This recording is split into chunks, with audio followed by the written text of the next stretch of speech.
All right, everyone, welcome back to the podcast. Today we have on Tiffanie Yabut. She is the women's golf head coach at Cal State University of Bakersfield, and this is her going into your second season as the head coach. So thank you for taking the time to be with us today. Absolutely. Thanks you guys for having me. I'm excited, yeah. Second female on the show and first, I guess, female head coach we've had on, so I'm excited. Yep. So, Tiffanie, we start every single episode off with a mental minute. Okay, so we're going to do a little bit of rapid fire. Okay. So the first question is, what was your worst golf experience and what did you learn from it as a player or a coach? It's a good question. Good way to start. I will start with this past year. I'll first say that I'm pretty lucky to have inherited a team at Cal State Bakersfield where, you know, the girls quickly bought into the vision of what we're trying to do. And, you know, we felt like before the first tournament, we did everything we could to prepare for the first event. We felt like we left no stone unturned, did everything we possibly could to be ready. And our first tournament, we took last place. Ooh. And as a coach, as a program, you know, when you're pursuing anything that means something to you, your heart's on the line. Right. So it was pretty tough, you know, that first event. But what we learned was, you know, you have to love what you do, you know, just as much when it's difficult than when it's easy. Right. So it was a true test. It tested my faith, my love for what I do as a coach, and I'm sure as players that tested them. Yeah. That rocked our program, right? Yeah. Getting last is never easy. No, and that's not something I ever thought about. I don't think about the outcome. Right. I think about, okay, what do we need to do to prepare?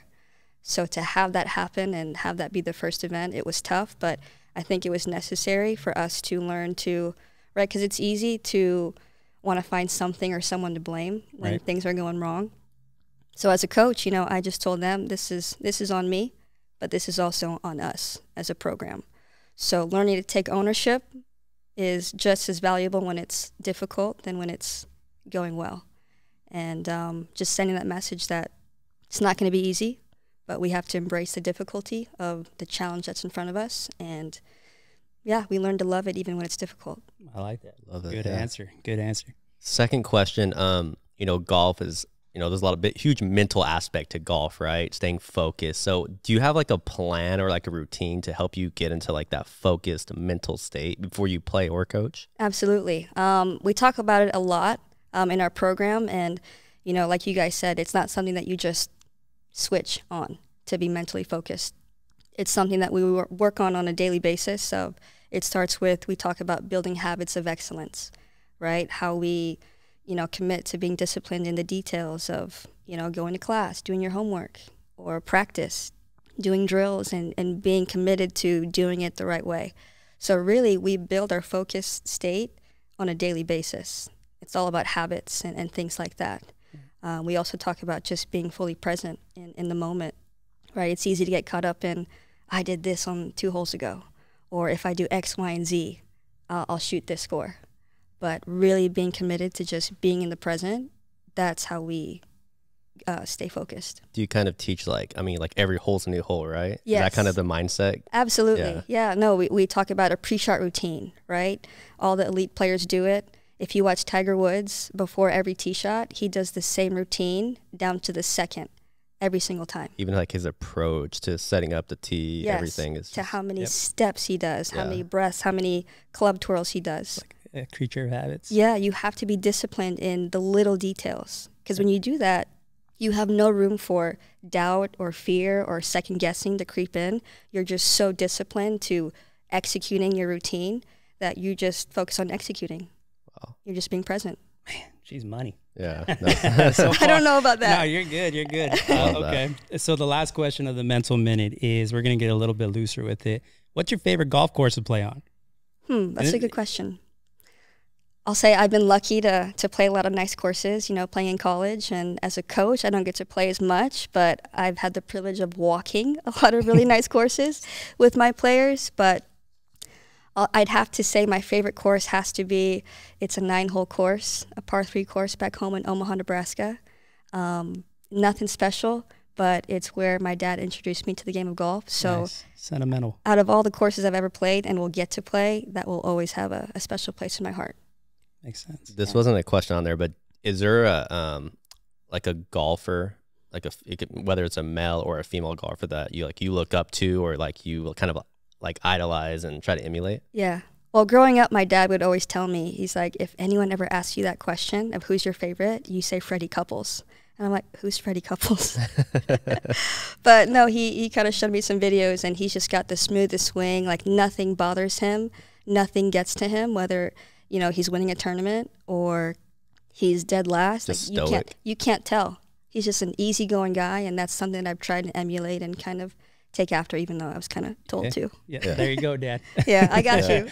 No, that works. So, was it your dad that introduced you to the sport of golf, or who was it? It was my dad. It was your dad. I give all the credit to him. I mean, there's videos of me when I was younger just swinging plastic clubs in front of the TV, but he's the one that really introduced me to the game. Nice. So what age? I mean, 3, 4 years old type thing? I would say, I'm not sure how old I was in those videos with those plastic clubs, but probably about 3 or 4. And he took me to, I think, the golf course when I was about 6 or 7. 6 or 7? Yeah. So was it golf 100%, or was there anything that came along, you know, as you were growing up? Did you try, or was it always just golf? It was kind of a lot. I mean, my parents tried to, you know, put me in a lot of different things that, you know, to get my interest. And there was piano, there was, you know, other sports and things like that. But golf was the one thing that kind of really had my heart.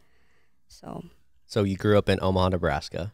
What was like, you know, you talk about like playing sports, being introduced to golf pretty early by your dad.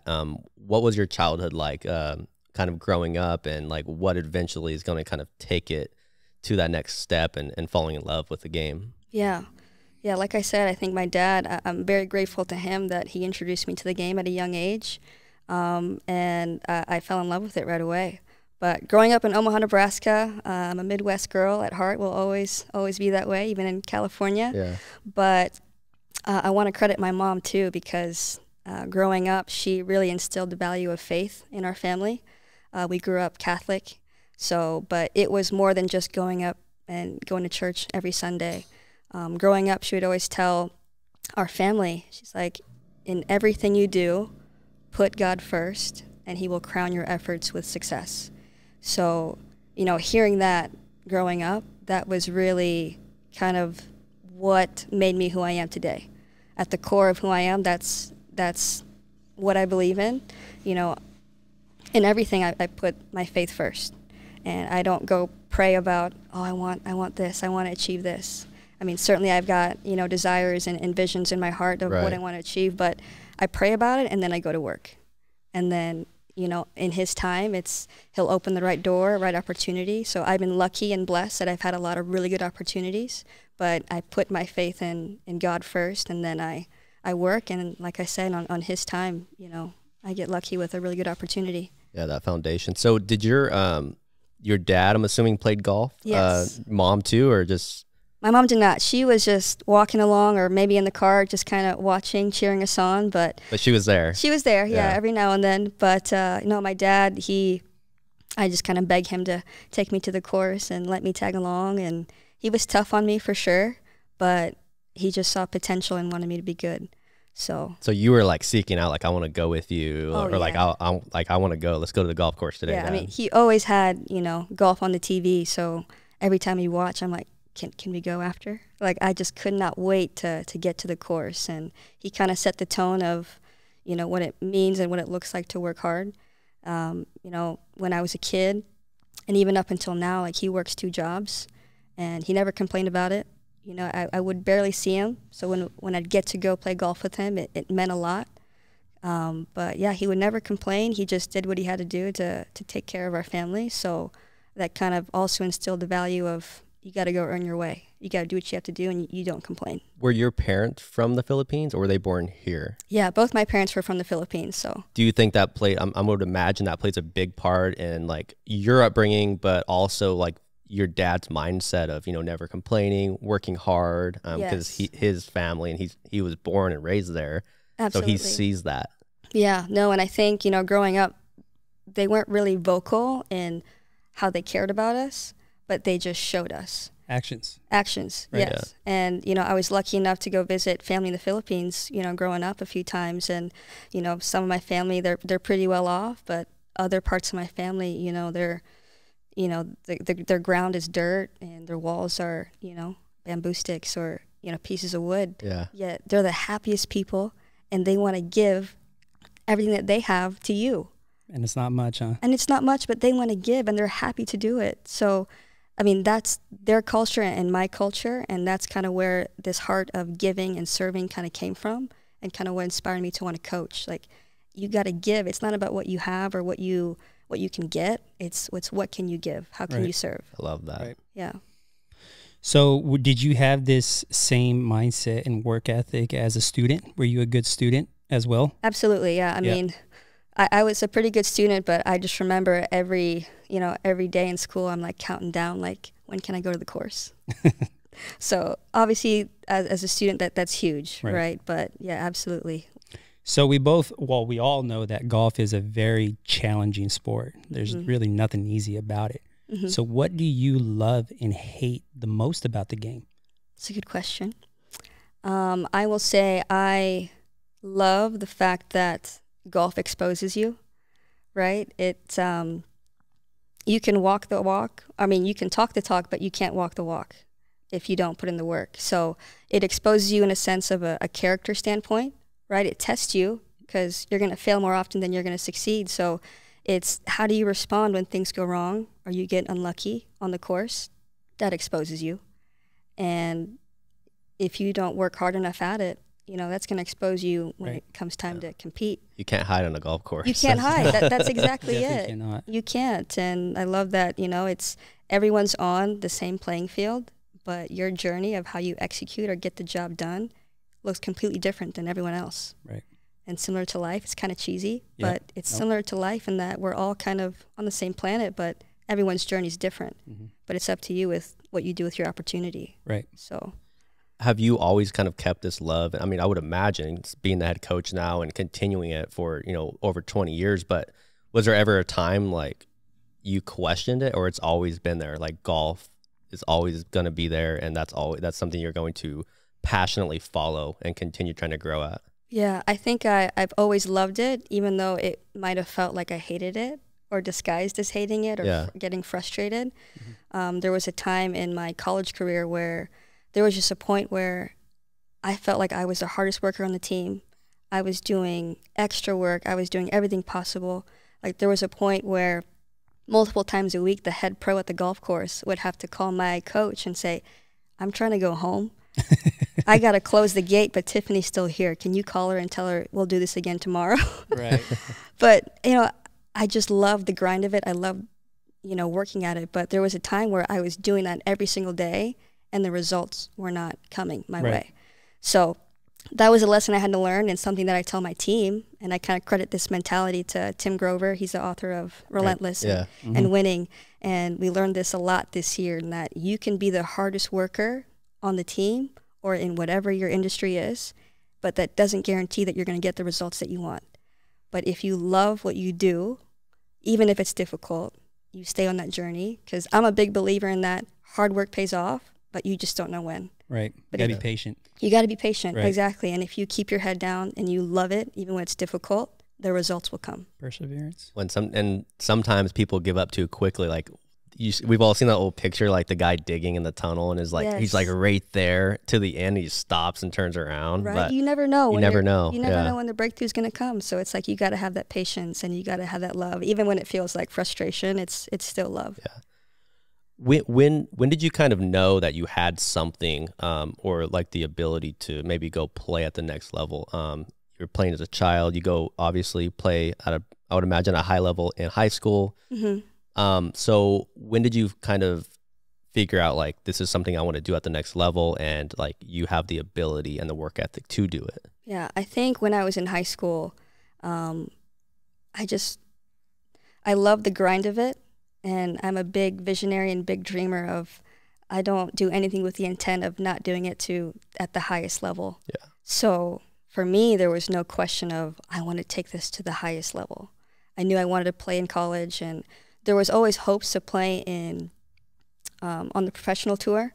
But, you know, I kind of found my heart was kind of pulled in another direction of coaching. I want to serve the next generation of golfers. So that kind of took over. But I think I just always knew that I wanted to take this game and grow the game to the highest capacity.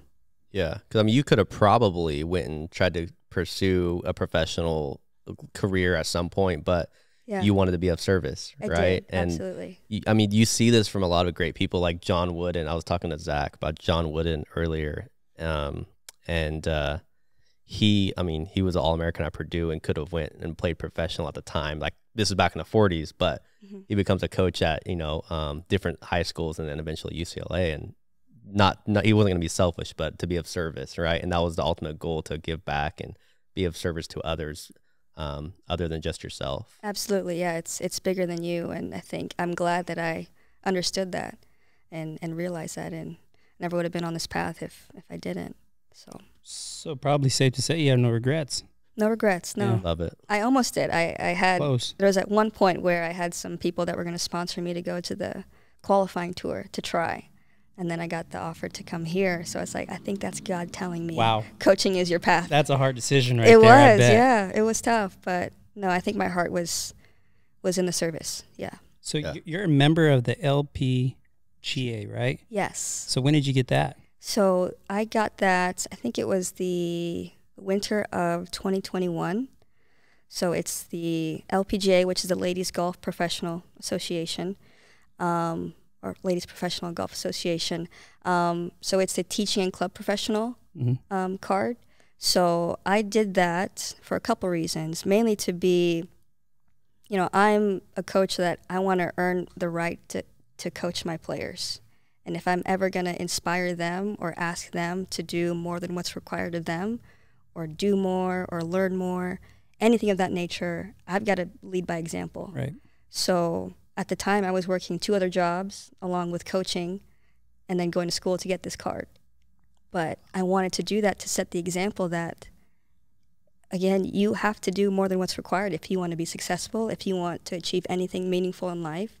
You've got to, you know, do more. There's a sacrifice everywhere. Exactly. Yep. Even if it's at a sacrifice to my energy, my time, my sleep, that's the example that I want to set for them.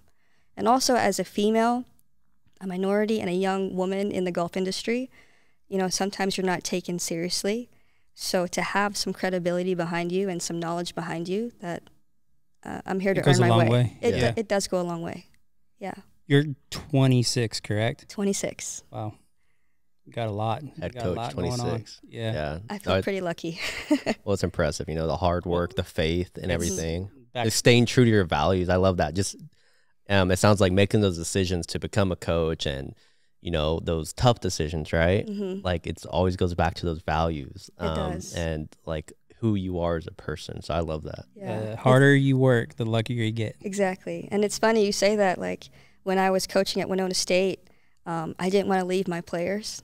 Like, I really loved, that was my first coaching job. Right. And I loved my team, but I knew I needed to take it to the next step. And I remember I didn't even want to look for the next job, but I said, okay, I'm going to put it in God's hands. And if I'm meant to go somewhere else, then I will. And then the opportunity presented itself. Yeah. And I almost said no, but I'm like, you know what? God wouldn't give it to me if it wasn't for me.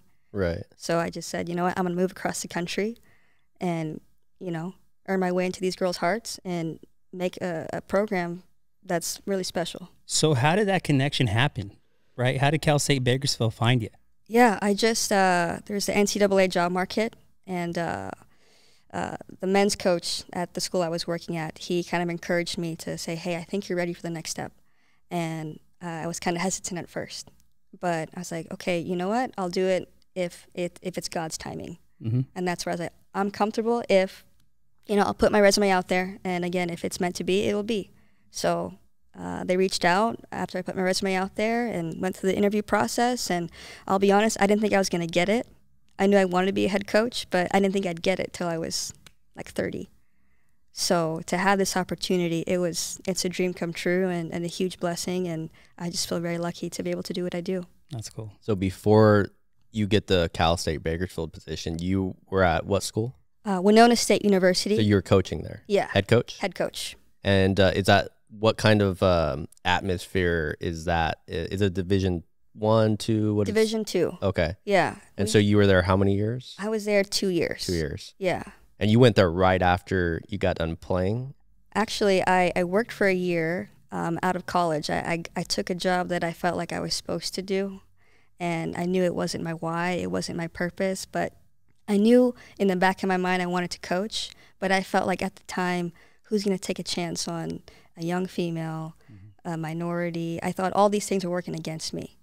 But I was like, you know what? Like, I'm going to try. This is what I want to do. It's worth it, because what I was doing at the time was not my passion. And when I'm passionate about something, like, I will run through a brick wall. Get off the tracks. I would do anything for it. So I knew I wanted to coach. So I said, you know what? Again, I'm going to work for it, put it in God's hands, and if it's meant to be, it'll happen. And it did. So I took the first job that offered me. It was not very much money. I had to lie to my parents, because if they knew how much I was going to make, they'd be like, no way. But I knew that it wasn't about the money for me. Like, it was a chance to serve and a chance to coach. So I took it and just never looked back. You got to give a little to get a little. Like, you would have done it for free. I would have done it for free. Yeah. I was basically doing it for free. Right. Yeah. But, you know, it was worth it. I learned so much from those players and my time there, and I would not be here without that first experience. Yeah. I've heard a few people say it's like, if you, like, you know, you love it, if you would do it for free, obviously you got to make a living, but yes, if you would do it for free, you know, if everything else was taken care of, like, that's when you know, like, it's meant to be. You love doing what you're doing. Absolutely. Like, I would sleep on someone's couch just to coach. I would do anything. I'd eat whatever I could. Like, I feel very lucky that I found something that I feel that way towards. Yeah. So, and where did you end up? Where did you play at? Missouri Western State University. Missouri Western. And then how did that, before we get to the Bakersfield thing, how did that, going from Missouri, obviously you kind of take a job, and then getting the job, that first head coaching job. Yeah. How did that kind of happen? That was crazy in and of itself, because I was 23 at the time, and I was applying to go be an assistant. Like, I wanted to learn how to do this the right way before I ever take a head coaching job. Obviously, head coaching was, you know, in the back of my mind, but I was like, let me start from the bottom. And I remember I put my resume out there and reached out to a ton of coaches and got really nothing in return. And there was a coach that I remember I looked up to a lot. She was a woman, and she was the head coach of a men's and women's program, Coach Taylor Ramirez at Concordia State University up in Minnesota. And I reached out to her and I said, you know, I really looked up to you when I played in college as a woman, as a coach, and I'd love to, you know, work for you if you have a spot to be an assistant. And she said, I don't have any room, but I know someone who's looking. And from there, it was kind of just a connection of, hey, this guy's looking for an assistant, but he knew that I wanted to be a head coach. So he said, let's make you the head coach. That way, when you go for your next head coaching job, you've got that on your resume. So he really had my back, and so did she. So I got really lucky in a sense of So this guy elevated you to the head coach, so what was he doing at the time? He was the men's coach at Winona State University. Okay. Jeff Strait, really phenomenal guy, and he really kind of brought me in under his wing. And a mentor. A mentor, yeah. And he, you know, gave me my first opportunity to be that coach. And originally I was supposed to be like his assistant. Yeah. Right. But he knew that I wanted to be a head coach one day at a high level. So he said, let's make your title head coach.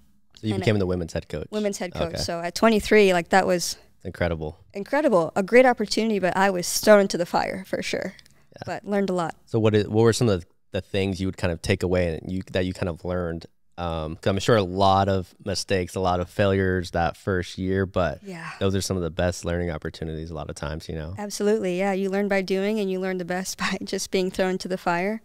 I think one of the biggest things I learned was know your values, right? I mean, that's kind of who I am, but the first thing I did was set the tone of, this is what our program's going to stand for, right?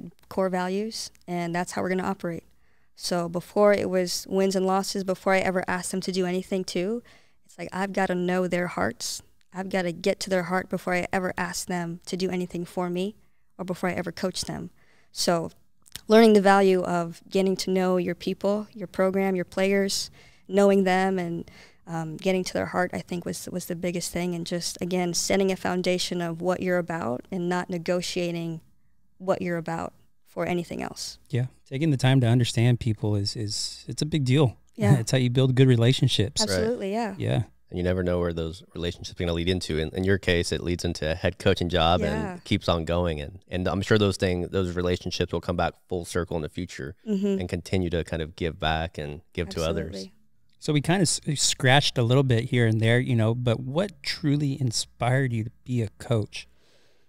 Yeah, I was in college at the time, and I was thinking about, oh my goodness, like in a few years, I have to know what I'm supposed to do for the rest of my life. And at 18, 19, 20 years old, I have no idea. In the back of my mind, I wanted to be a coach, but I didn't tell anybody. I didn't think it was possible. And I was kind of just lost in a sense of what's my calling, what's my purpose. Yeah. I had no idea what my why was. And I think that's kind of what inspired me is I want to, you know, this window of 18 to 22 years old of a student athlete, it's so critical of they have to know or think they have to know what they want to do with their life. And just thinking back what I went through of, I don't know what that is. I kind of wanted to be that facilitator and difference maker of whatever it is you want to do, whether it be in golf or you want to be the CEO of a company, you want to start a business, you can do whatever it is that you want to do. And if the platform I get to do that on is through golf, my other passion, like that's a dream come true. Right. So that was kind of what inspired me of I want to be that person that can encourage and empower and help them find their purpose and their why sooner than I did. Right. So I think that's kind of, obviously I love the game of golf. I just love working at it. And I was lucky enough to accomplish some pretty cool things in college in the golf world. So, and we were kind of a program that was the underdog program. So if I could, you know, inspire them to know that you can do whatever you want, I think that's really what kind of sparked me to want to coach. And you adopted the program, as we were talking about a little earlier, with a small group, right? Yes. It was a full staff, or wasn't? Here at Bakersfield? Yeah, at Cal State Bakersfield. No, it was just, there was no men's program. There was no assistants here. It was just me and 5 players. Right. So a very small team. But again, I'm pretty lucky that the girls really bought into the vision and what we're all about. And it's grown, right? We're growing, yeah. We're going to have 8 players. This fall, I recruited 4 new players to come into the program. So I'm excited to see what we can do this year. So what was like your I mean, you get the job at Cal State Bakersfield, and you're traveling all the way across the country. Yes. You said by yourself. You didn't know anyone out here. What was that feeling like? You know, like, was it scary? Were you nervous? Like how's everything kind of come together? Yeah. No, it was for sure scary. I mean, you're moving halfway across the country to coach a team and girls that you never met, that you didn't recruit. So you don't know what you're going to get. And going to a town that you've only seen once, you only know the AD. Yeah. So it was daunting, but when you have a vision that's so much bigger than you'll figure it out. It doesn't matter. Yeah. Yep. Like at Winona State, when I took the job for, you know, nothing, pretty much, it's the vision. If the vision is bigger than you, it doesn't matter.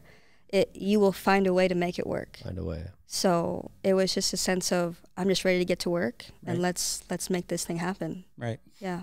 How has the community been? Very accepting, and have you fallen in love with it? Or yeah. I mean, it's a lot different than coming from the Midwest, right? Yeah, I mean, it actually kind of feels like the Midwest in California. Yeah, Central California, I guess. Yeah, Central, yeah. Farming communities. Yeah, so in a sense of that, I feel kind of at home in a way, and everyone's been amazing at Cal State, and just in general. I mean, you guys have brought me on here, and it's just been a pleasure. I mean, this past year has been kind of a whirlwind.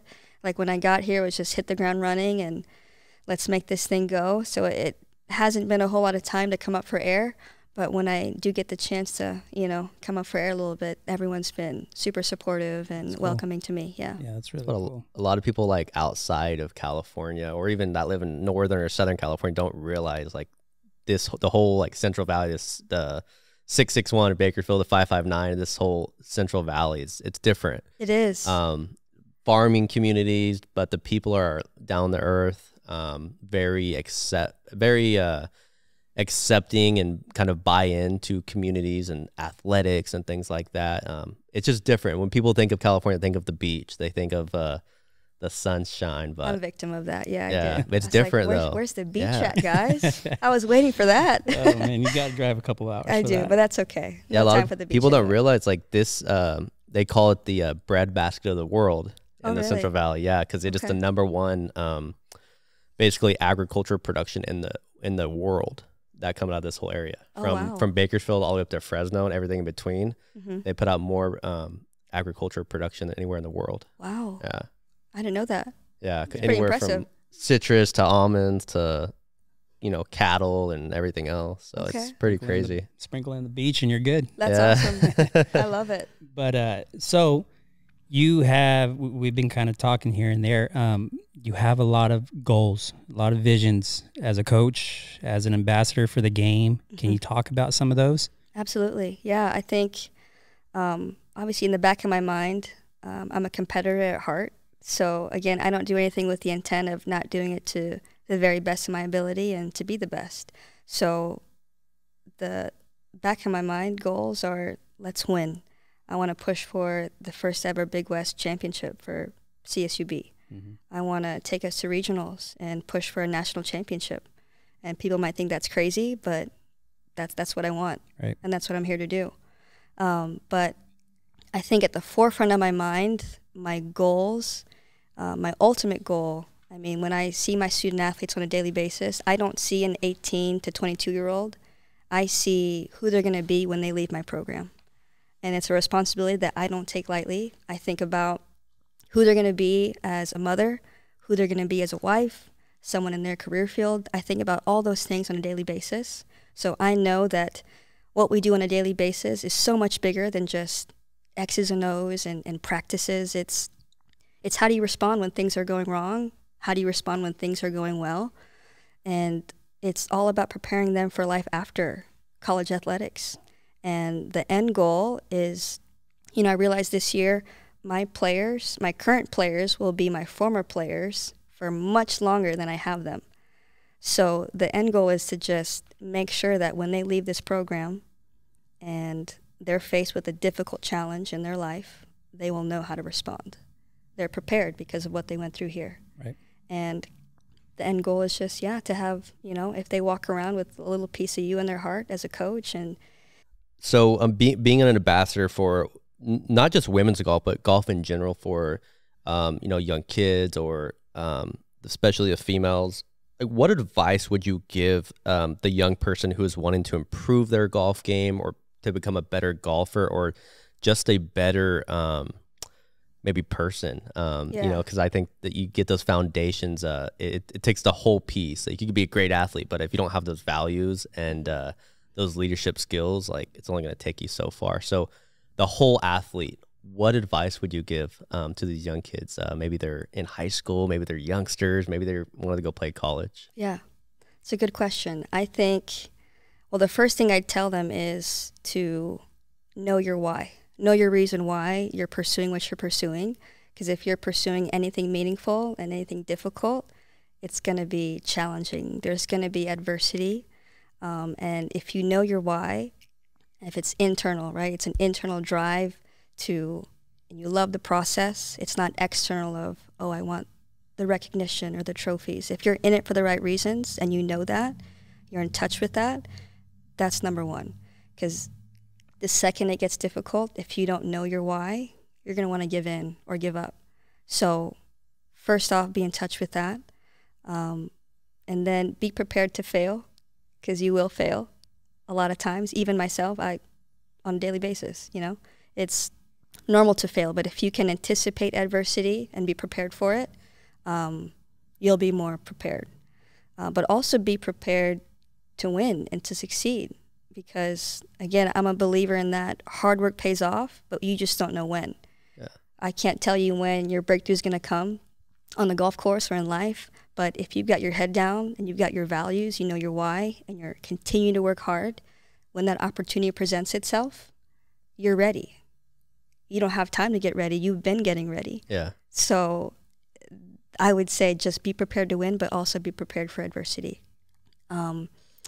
Also just patience on the journey because, again, you don't know when it's going to pay off.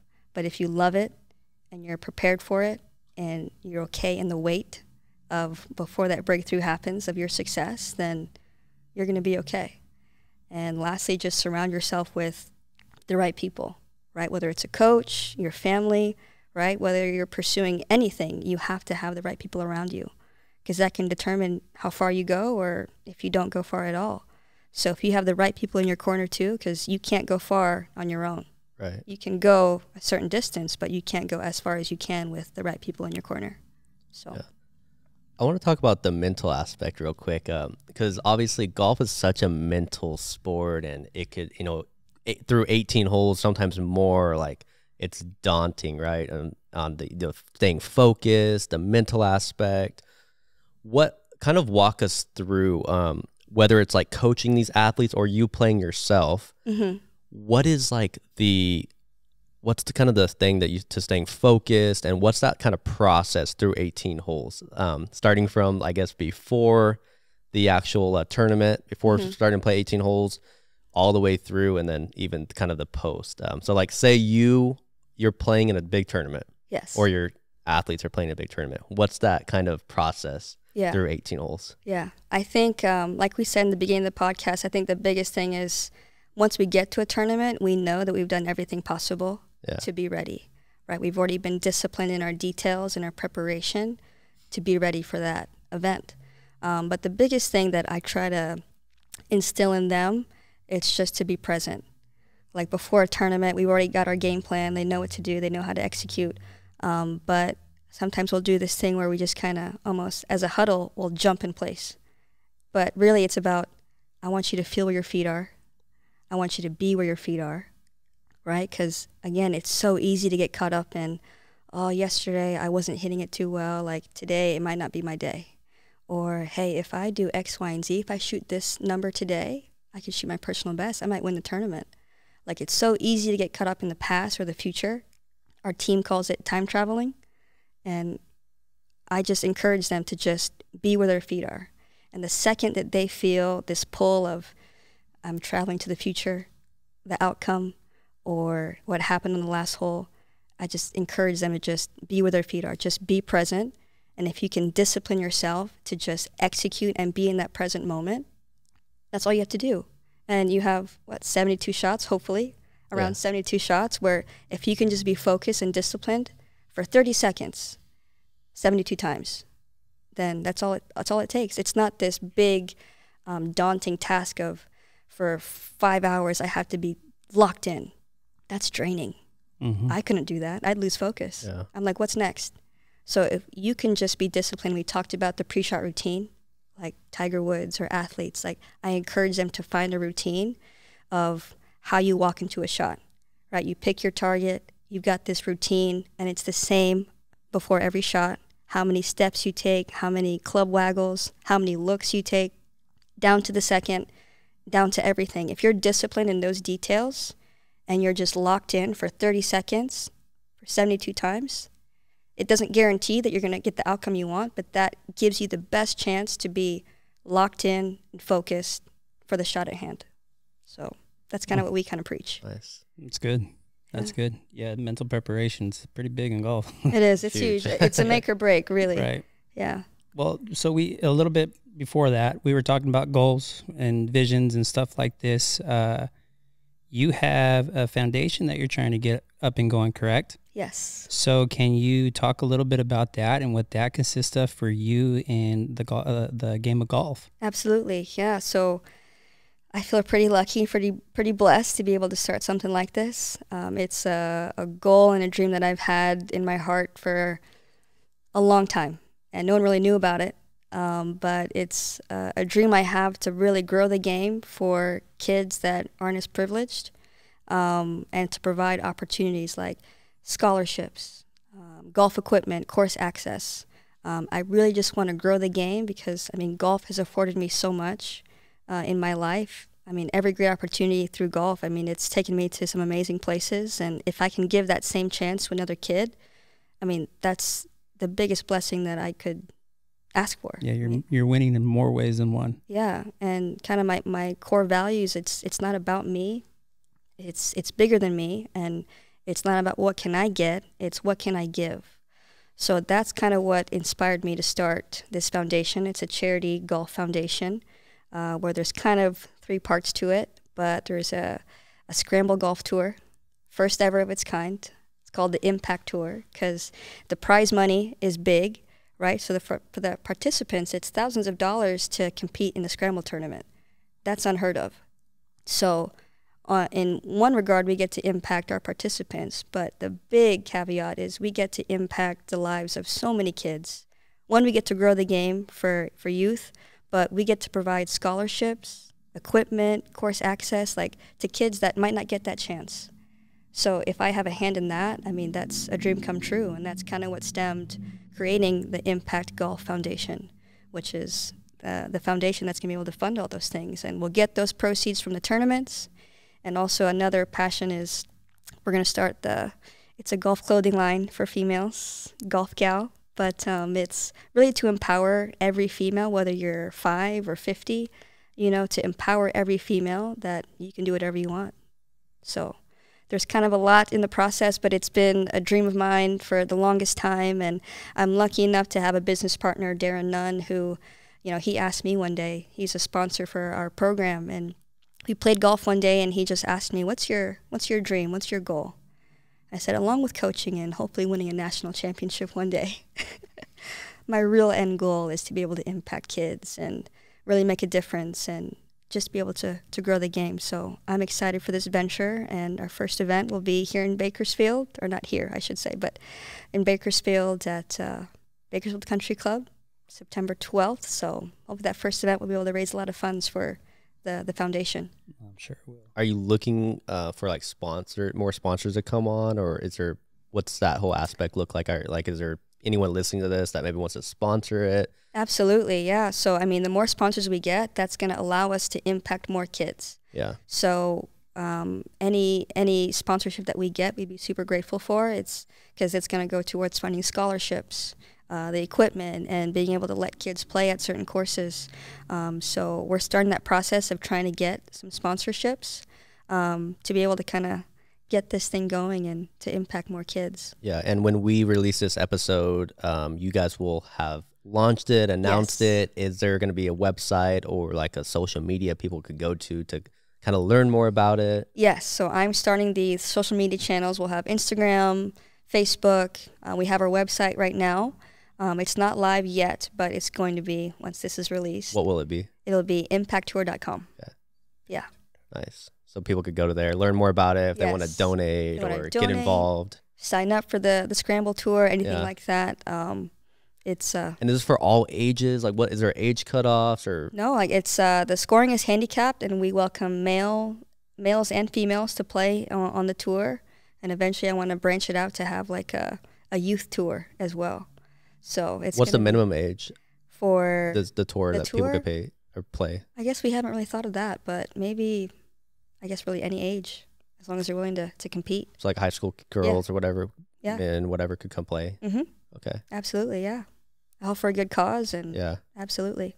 Yeah, I mean, golf's not cheap, so that's pretty awesome what you're doing. Yeah, that's amazing. I mean? You're going to create a whole lot of opportunities for kids who kind of look at the game that have enjoyment for it, and they just, I can't play golf. I can't afford it. Yeah, I mean, you know what I mean? I was that same way. I mean, my dad. I mean, we were lucky enough to just go play at this, 9-hole Warren Swigert par 3 course. And when I was able to get a job, he's like, "You go tell those courses you'll scrub toilets to go hit balls." And I didn't think anything of it, but that's kind of how it was. And because golf is so expensive, I didn't have the fancy equipment. I had hand-me-down clubs all the way up until I graduated college. Wow. And equipment and things, it's so expensive. And to get a membership at places, it's, it almost turns away a lot of kids. So if I'm able to give them the opportunity of, hey, here's some clubs if you need it. Here's a course you can go practice at. Eliminate that barrier. Yeah. Yeah, let's grow the game. Get them on the green. Let's just get them there. Yeah. Let's get them there, and then the rest, we could go from there. And that's cool. That's really, really cool that you're doing something like that. So when Can people reach out to you for private training lessons as of right now? Yes, absolutely. Yeah, I do a lot of private lessons right now on the side, especially in the summer when my team's away.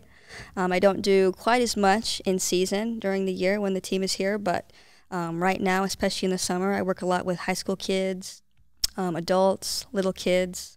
I'm doing a clinic right now at Rio Bravo for younger kids, so absolutely, yeah, people can reach out for lessons. How do they get in contact with you? Through social media, an email? What's the best way to do it? They could reach out, via my school email. It's on the school website.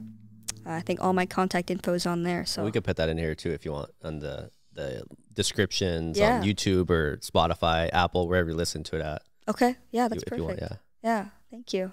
I don't know if you want to if you're willing to talk about this, but you had some other visions you were talking about. You're obviously from the Philippines, or your family's from the Philippines. You've been to the Philippines. You're obviously Filipino. You had talked about these big visions and goals someday of, maybe going back and giving back more to your roots in the Philippines. Would you be willing to talk about some of those visions? Yeah, I mean, my end goal with the ImpacTour and Impact Golf Foundation, obviously I want to be able to impact kids here in the States, but my heart, my family they're all from the Philippines, and that's who I am. That's how I became who I am.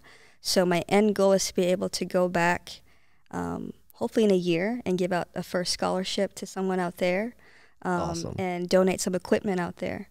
So a year from now, that's my goal, is to do that. But ultimately, it was a promise I made to myself that I'd give back in a big way one day when I could. So hopefully the ImpacTour and Impact Golf Foundation will raise enough money where I can go back to where parts where my family grew up, where I can build a school or a home or something like that. That's really what I want to be able to do. It's bigger than me.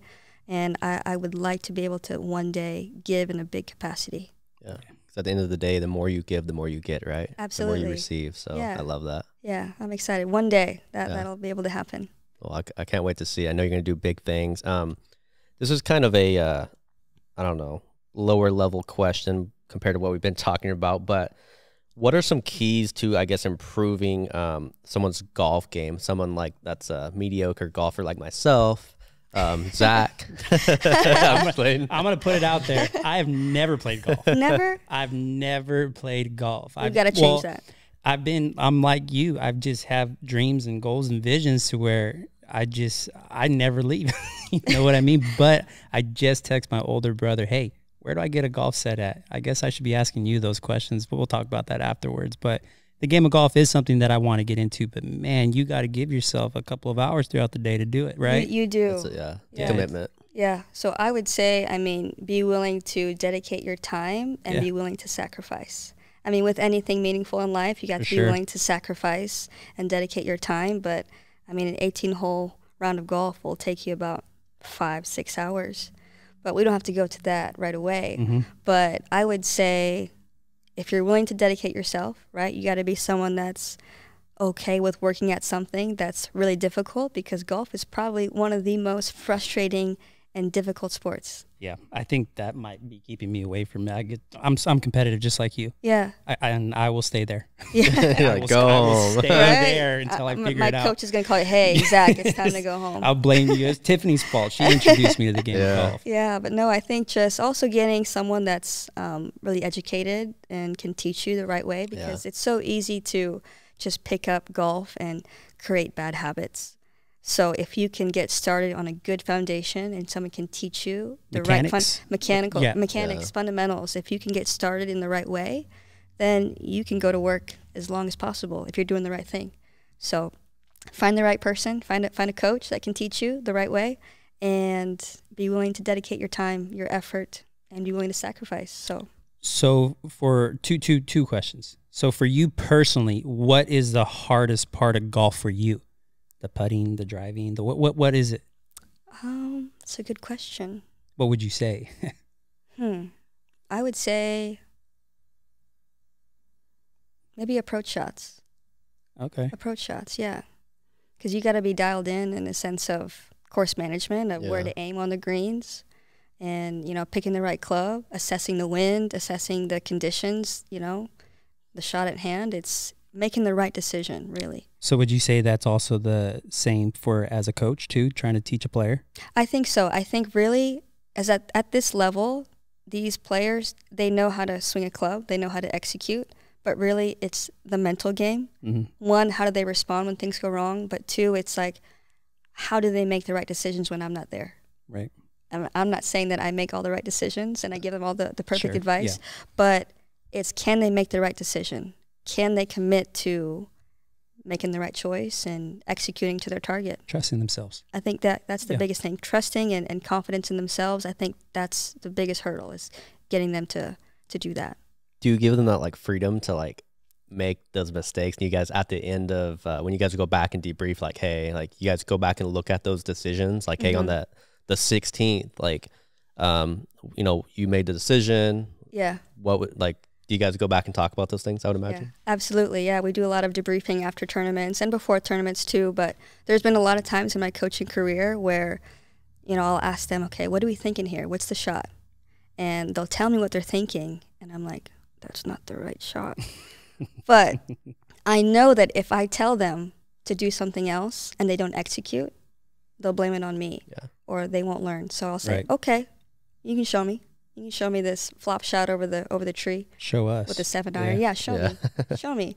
And I'll let them do it. And if they pull it off, great. But you give them that ownership and that belief that, okay, you got it. Let's do it. Obviously, time and place. Like if something's on the line, like a big tournament, like maybe let's try this. But, you know, early on in the year, you got to give them that trust and that freedom to, if they think they can do it, let them do it. Because if you tell them something else, they're going to not trust it and not pull it off and then blame you. So if they do what they want and they fail, then they learn. Absolutely. So sometimes you have to let them fail, even though you know it's not going to work out. Sometimes it's more of, yeah, I believe in you. You got it. Obviously, time and place. So, you know, when it really matters, you got to make the right choice or give them options. Yeah. You don't want to enable them. No, but I want to give them that freedom to make decisions. And if they think they can pull it off, I'm your biggest fan. Let's do it. Just give them that confidence and support. Sometimes that's all they need to pull off a crazy shot. And I've seen it happen where they tell me the shot that they see, and I'm like, yeah, let's do it. In my head, I'm like, I'm not sure, but I'm going to give them all the confidence in the world to pull it off. But again, if they don't pull it off, the best thing is they learn. Yeah. So. Go back and debrief after. It's like, hey, it probably wasn't the best. Yeah, how about maybe we could have done this or this. You just give them options. Second opinion. Yeah. Right? I love that. Yeah. You never lose, you only learn. Yeah, absolutely. So how do you see the sport of golf for women going for the college? Yeah. Is it progressing? Is it at a stalemate? How is it looking for you guys? Yeah, I think right now, I mean, having a year under our belt, I think we learned a lot this year. I think failure was necessary. Obviously, it wasn't the year that we wanted, but it was necessary.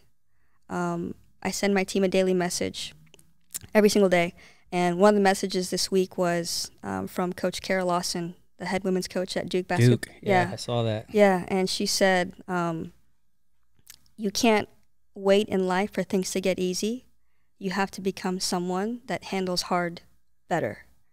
So in our program right now, it's not easy. It's very difficult with expectations and all these things, whether it's internal or external, right? We all are competitors, so we want to succeed. And this year was really difficult from a competitive standpoint. But we had to shift in our minds that it's not supposed to be easy. It will never be easy. But we have to handle our difficult, our hard, the best way we can right now. But we have, you know, we learned a lot, and we've got 3 really good recruits coming in this fall. And the returners that we have, they know what's expected. They know how we operate now. They know our values and what we're about. So if they can kind of get our newcomers to buy into the vision and what we're about, I think really special things are going to happen for our program.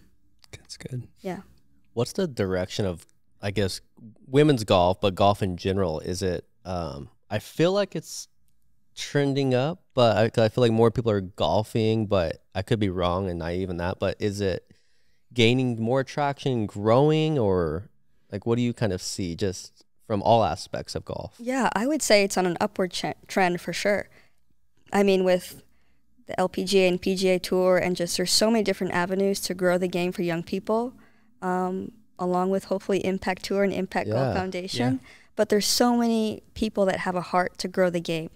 And I'm lucky to be, you know, an ambassador for the game, but I feel like golf's in good hands. I mean, even at the collegiate level with the NIL right now, student athletes are able to be endorsed and, you know, have brand deals and all these things, which is kind of a hot take. I feel like that's huge for like a sport that doesn't get the recognition like golf, and especially like women's golf, right? These kids could go and get deals and sponsorships now and, you know, get that money, whereas before it's like, oh, college golf, like it's not, you know, it doesn't have the viewership like other college sports do, but now these kids could reap the benefits of some of these endorsements now. So I agree. I think it's kind of a hot take. I think it could be good or bad, but I really think it's a cool way to grow the game for college student athletes.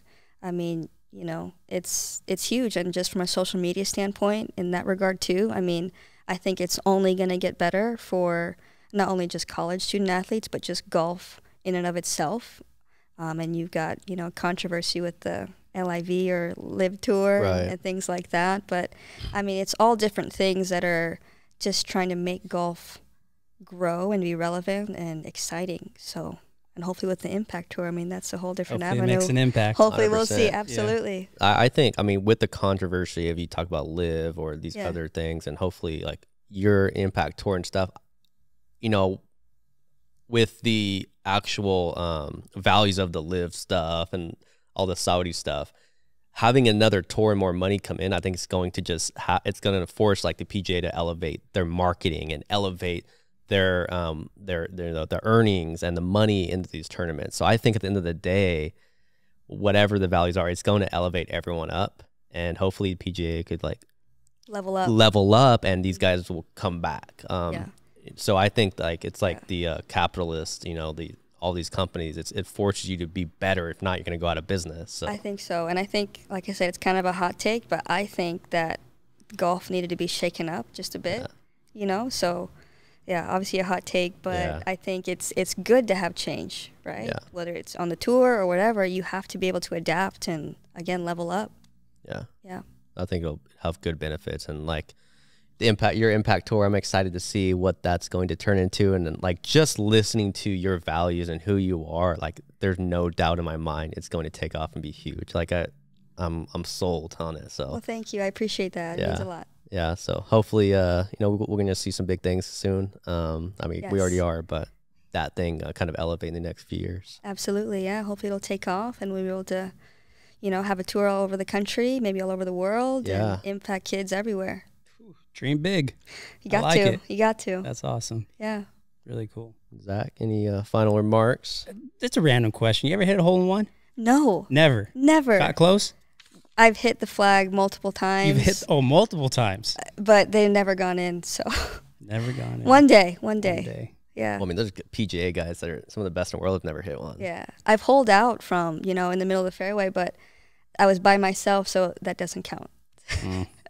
Video or it didn't happen. Yeah, exactly. Yeah, it didn't happen. Yeah. No, that's gosh, man, I got to play golf. Is there any women like PGA golfers that you kind of look up to? I know like Lexi Thompson, there's some of these women that are big ambassadors for the sport. Or is there any ones that you kind of have looked up to? Yeah, I remember growing up, Michelle Wie was like my idol on the female tour, the LPGA.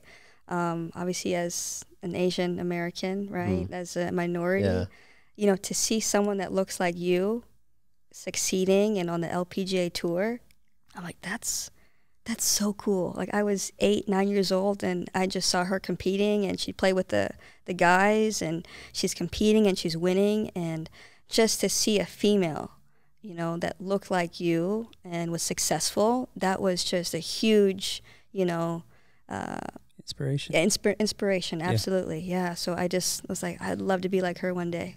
Awesome. Yeah. You brought up Tim Grover a little bit earlier, and it's a question in my head. You know, you just recruited me. Let's just say that, right? And I'm gonna go to Cal State Bakersfield to play for Tiffanie. What's a practice like from the moment you step on the course? Like, how does it work? Like, how does a golf practice work? Do you just like describe that to me? Yeah. What do I expect? Absolutely. Yeah. No, expect to compete. Okay. Right. I like to make it very competitive because you have to simulate what we're going to feel in a tournament setting. So if practice isn't as difficult, if not more difficult than a tournament, I'm not doing my job. Okay. So I like to make it competitive, but I also like to make it fun. I like to get really creative and help them, you know, put them in different scenarios where they have to think and, you know, get through a difficult situation. Challenging. Yeah. So, I mean, there's different practice days. Sometimes it's qualifying where it's, you know, we play 18 holes and we duke it out. It's just straight up golf and duke it out and see who's, you know, where we're at. Sometimes I'll do different challenges on 9 holes where it's like it's match play, and if you lose the hole, your teammate who you're playing gets to take a club from you, from your bag. Different things like that where I just shake them up. Right. I'm like, what? Like, they're like, what's going on? Yeah. One day I did a practice where I told them that I'm going to mess with you. I want to try to get in your head because I want you to be able to respond or not even give me the time of day. Because, you know, in a tournament setting, you could get unlucky. You could get unlucky bounces, or someone might be chirping in your ear. How do you respond? So I would walk down the fairway with them and just kind of get in their ear, or I'd kick their ball into the bunker and just see how pissed they could get at me. Like, if you don't hate me by the end of this, then I didn't do it right. Where I really just try to shake them up and just get them as prepared as possible, where it's fun, but it's also training them to be ready for the unexpected. Right. We'll do drills too, things like that. At the end of every practice, we try to do this, like a Bakersfield drill or a team drill where it's high pressure, right? You have to hit a putt. Like, everyone has to hit a putt before we can go home. Right. Like, it's always, you got to earn your way to leave practice. So really competitive, but also I like to make it really fun. So, yeah. It's awesome. Love it. Yeah. We're going to have to get maybe the your tour going on, Omaha Kid. I think we're going to have to reach out to Warren Buffett. Absolutely. That's a good idea. Berkshire Hathaway. Sponsor. Yeah. Sponsor. That would be amazing. Head sponsor. I would love that. Presenting sponsor. Hey, you never know. You never know. You gotta dream big, right? Exactly. He has lived in Omaha his whole entire life. Guy's one of the richest guys in the world, and he lives and bleeds Omaha. So he does. Connections. That's a good idea. Let's connect. We're gonna have to connect to Warren Buffett. It's a good Berkshire idea. Hathaway. Next guest on the Quest for Success podcast. Let's do it. Hey, he's getting up there. He's getting up there in age, so I love it. I'll have to reach out. I don't know. I don't think he does a lot of podcasts these days, but yeah. No, that's awesome. Well, I'm very excited for you, inspired by you, and I'm proud of what you're doing right now and what's going to come in the future. So thank you so much for taking the time to be with us today. I know you had to drive a little ways, so it does mean a lot to us. Absolutely. No, thank you guys for having me. It's been a true pleasure and honor to be on my first podcast with you guys. So thank you for the opportunity. Yeah, everybody. Thank you. Big things coming. Yeah, guys. We'll link all the stuff in our description, everything like that. So if you want lessons, you want to play in the ImpacTour, or you want to buy some merchandise coming up, by the time this episode's dropped, they'll have announced it all. So that's all in the description below. And I appreciate you guys tuning in. And thank you, Tiffanie, again. Absolutely. Appreciate it. Thank you. Thank you, guys.